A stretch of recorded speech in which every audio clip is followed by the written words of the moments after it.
look at the 18 greatest business decisions that we felt had ever been made in history. Not that it's the definitive list.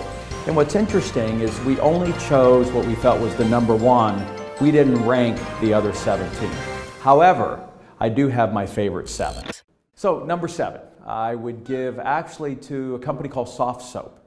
That they decided to come up with the first to have a dispenser-based detergent soap. And the concern was that big 100-ton gorilla Procter & Gamble comes along and just steals the idea. And so what they did is they locked up a whole year's supply of a critical component, which was the pump.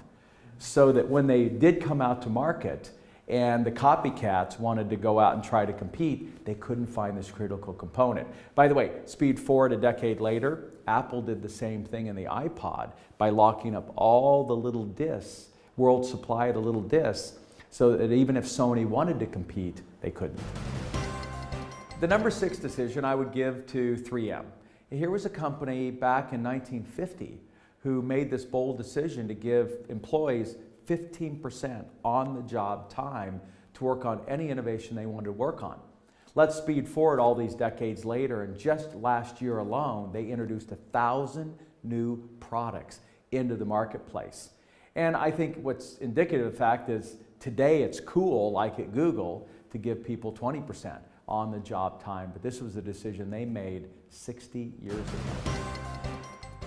The number 5 decision I gave to Jack Welch and GE for this bold move when he first took over the company, that while laying 100,000 people off, he chose to invest $50 million in executive and mid-management education. And he took a lot of criticism from his own employees and his management team and the board, but it proved to be one of the smartest decisions, which is to invest in the people that you've got. I think what's interesting, 30 years later, Steve Jobs, 2 years prior to him knowing, I think, that he was going to be passing on, focused on launching Apple University as really the only chance he thought the company had of surviving past his death.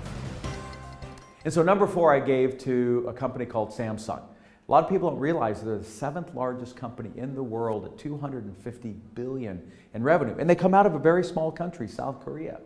And it was a decision their chairman made in 1990 to pick 400 of the up-and-coming young talent in the company and invest $100,000 apiece in each of them over a 15-month period. 3 months learning a language from another part of the world, and then 12 months letting that young person hang out in that country and goof off, in a sense, for a year, just learning the language, learning the culture, learning the politics. My favorite story is they sent a young Korean to Russia, Soviet Union at the time, and his 80-page report had nothing to do with business but the drinking habits of Russians. And you know the rest of the story. He goes on to become president of Samsung there, and they've led in every product category that they've gone into. To date, 4,700 young people, they've made that investment. So this small company in this small country made a huge investment to get out and learn the languages and the cultures of everybody else on the planet. 7th largest today. The number 3 decision I gave to Sam Walton and Walmart. Now here's a company people either love or hate, but they're the largest revenue company in the world, $444 billion in 2012.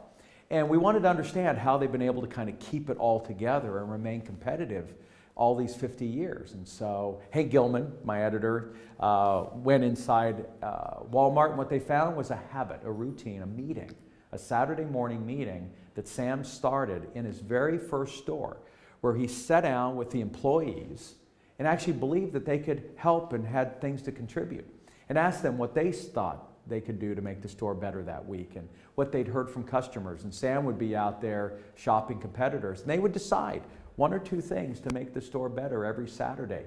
You make a 1% improvement every week, and compound interest is your friend. Let's speed forward 50 years later. The 200 leaders at Walmart spend 4 of the 5 days talking to customers, talking to employees, and shopping competitors, and they're back on Friday making decisions about how they ought to update their stores globally by Saturday.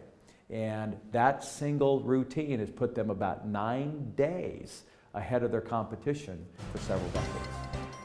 My second favorite decision was Apple's board bringing Steve Jobs back after being gone for 10 years. It's never been done in history that somebody founded the company, was basically fired, was out for a decade, and came back and, in this case, created the largest market cap company in the world.